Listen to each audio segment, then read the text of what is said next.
Ferrari just went to the FIA, complained about a trick Mercedes and Red Bull were using in qualifying, and got it banned. Just like that. One conversation, one complaint, one trick gone. But here's the question nobody is actually asking.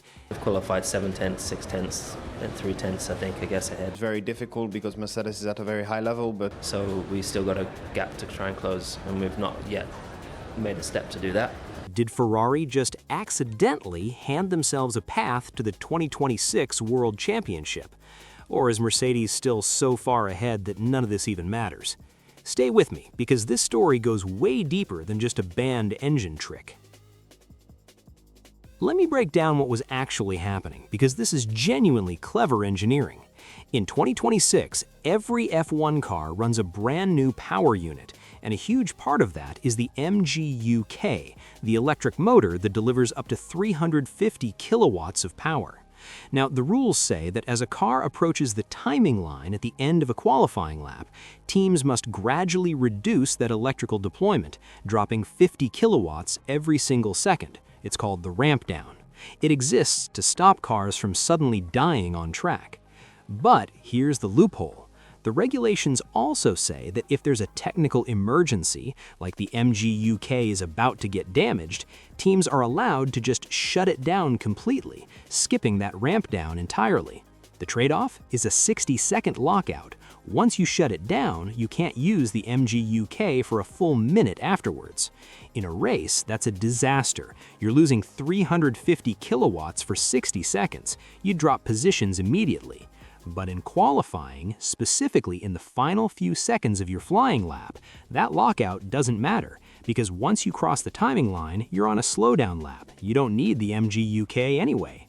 So what Mercedes and Red Bull figured out was this: shut down the MGU-K right before the line, skip the ramp down, and run at full power all the way to the timing line. The gain? Somewhere between 50 and 100 kilowatts over rivals who are already losing power, worth hundredths of a second, but in qualifying, hundredths are everything. The trick had been used since Australia, but it blew up publicly in Japan at Suzuka. Kimi Antonelli and Max Verstappen were caught on camera crawling through the high-speed S's after practice runs, almost no power, going dangerously slowly. And Williams driver Alex Albon? He stopped completely on track, dead car, middle of a session. That moment gave Ferrari all the ammunition they needed. They went to the FIA and asked one very pointed question: how can an emergency safety rule legally become a qualifying weapon? The FIA listened. Updated technical guidelines were sent to every team. MGU-K shutdowns are now only allowed for genuine emergencies.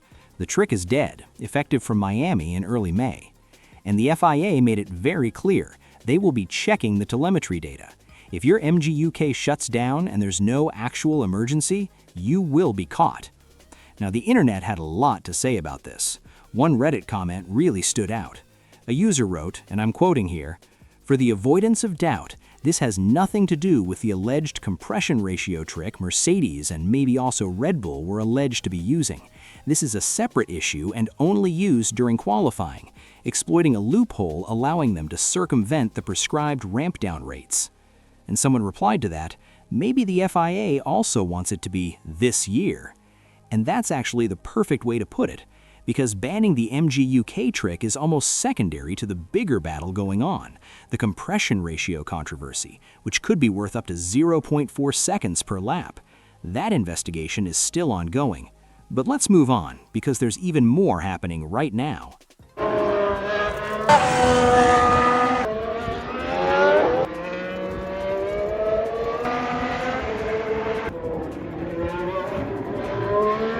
While all of this is going on, there is actually action happening on track right now. McLaren and Mercedes are running a Pirelli tire test at the Nürburgring today. George Russell, Kimi Antonelli, Lando Norris, and Oscar Piastri are all out on track in the W17 and the MCL42. And interestingly, Max Verstappen is also heading to the Nürburgring this weekend for the N20, the 24-hour qualifier event.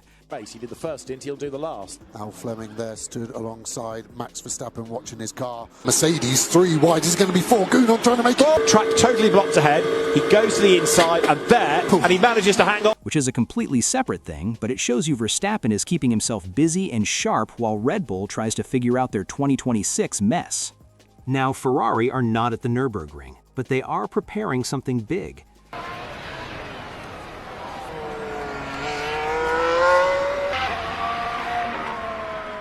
Ferrari are heading to Monza in just a few days to run all of their new development parts, including the new Macarena wing and other significant upgrades.